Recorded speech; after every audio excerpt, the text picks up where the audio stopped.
Hello, and welcome to the third episode of the Photocast. On today's show, what I want to show you is how to create a panoramic image. The image you see in front of you, this is one I took last year up along the Henry's Fork River in Idaho. This one's in particular is called the Millionaire's Pool. If I remember right, this one was about 10 separate images that I combined into one here, and it's actually a rather large image. So what I want to show you today is basically how to take multiple images, merge them together using Photoshop, and come away with a panoramic image such as this one. So stay tuned for the episode. Alright, we're going to jump right into it here. You'll see I have my Lightroom catalog open. Got all of the Salt Lake City skyline shoot images that I took this past week. You can see I've went through, kind of rated a few of them already, organized them a little bit, and let's see if you can find them here. I've got my ones already picked out that I want to use to create our panoramic image for today. So you'll see these 6 images right here are the ones I've decided I want to process into that panorama. Open up one of them and kind of scroll through them here and see what it is. This particular image I actually did not take in the portrait variety, which is a little bit unusual. Typically taking it in the portrait variety will give you a bit more of basically a bit more information that you can use as far as the sky and the foreground here, and allows you to crop that image a little bit more after the panoramic merging process. This one, I decided to try something different, and I'm hoping it's going to work out for me. So what you basically want to do after you've found your images that you've taken out in the field, by preparing them for a panoramic and taking them in the field, because as you can see, what you want to do is take these images and allow at least a 30% overlap. That gives the merging software the ability to align all of your images correctly, and just basically gives you a more seamless appearance between all of them. So after you've selected your images, what I will typically do is go through and just develop them slightly. Just make a few of your basic changes as far as your white balance. You can see this image is a little bit dark. I'm going to bring that up a little bit. What I also want to do is enable my lens corrections and remove my chromatic aberrations. I'll come back up here. I'm going to play around and see if the white balance is going to change too much depending on what I do. That makes it a little bit too warm for me. And as shown, I'm going to go with the daylight setting on this.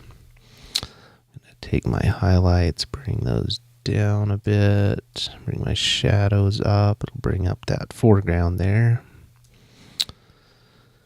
Going to adjust my whites, bring that back. And you can see you've got a pretty decent start there. Alright, so that's what I'm going to do. That's on my first image here. If you got them all highlighted, you can hit the sync button, and I'll actually synchronize those settings across all of your images. As you can see, we've got them now all on the same page as far as the initial develop process goes. So when you're in Lightroom, what you want to do then to merge this using Photoshop, you can right click and go to Edit in, Merge to Panorama in Photoshop, or you can come up to, I believe it's under your photo category, that same drop down, Edit in, and Merge to Panorama in Photoshop. So let's go ahead and click on that button. Depending on the number of images that you do have, it can take quite a while to process these. So that's just a little disclaimer right there. Once Photoshop opens up, you'll be presented with this dialog box here, which is the photo merge.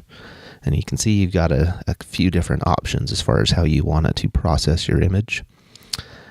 Typically, I'm going to say 99% of the time, I'm going to choose the auto. And what that'll do, it creates a pretty seamless option, but you don't have to deal with any of the perspective issues that are not, shouldn't say issues, but perspective options that it'll introduce into the final image.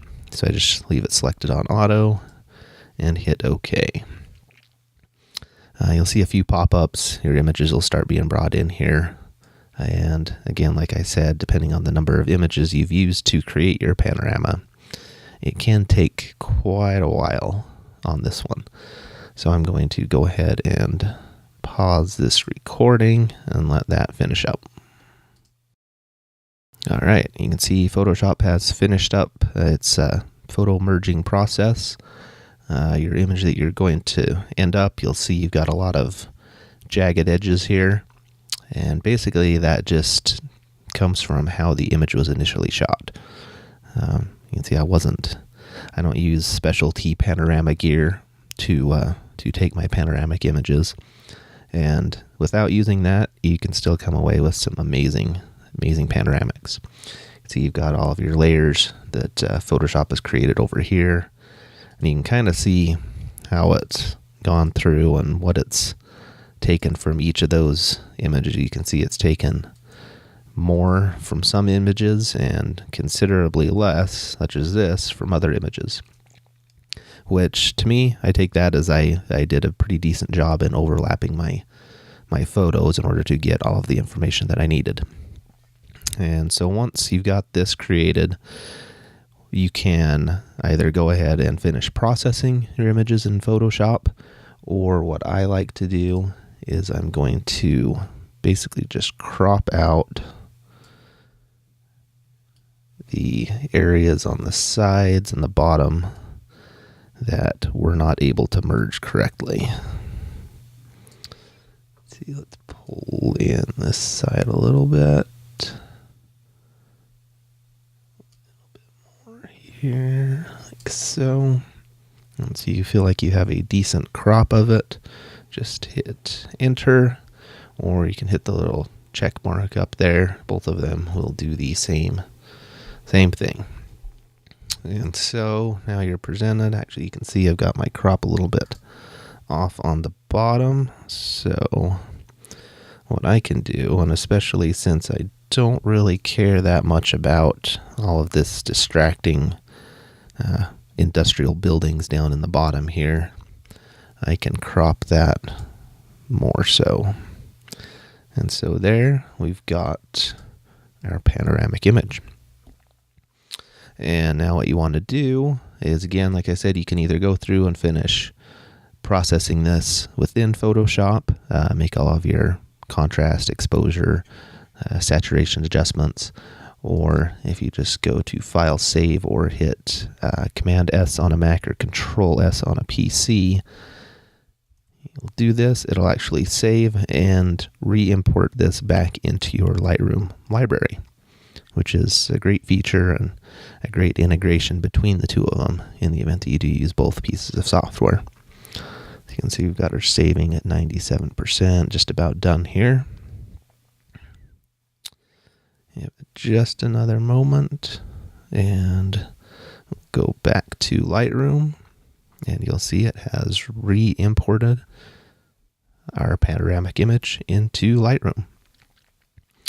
What I like to do to separate these out, I'll give it a different rating, and then I will go through and actually adjust some of my settings and basically process my image in Lightroom unless there are specific situations that I need to deal with, as far as like cloning out stray foam poles or any of those kind of things. If I have sensor dust and need to clone out options or clone out those spots within the sky or anything like that.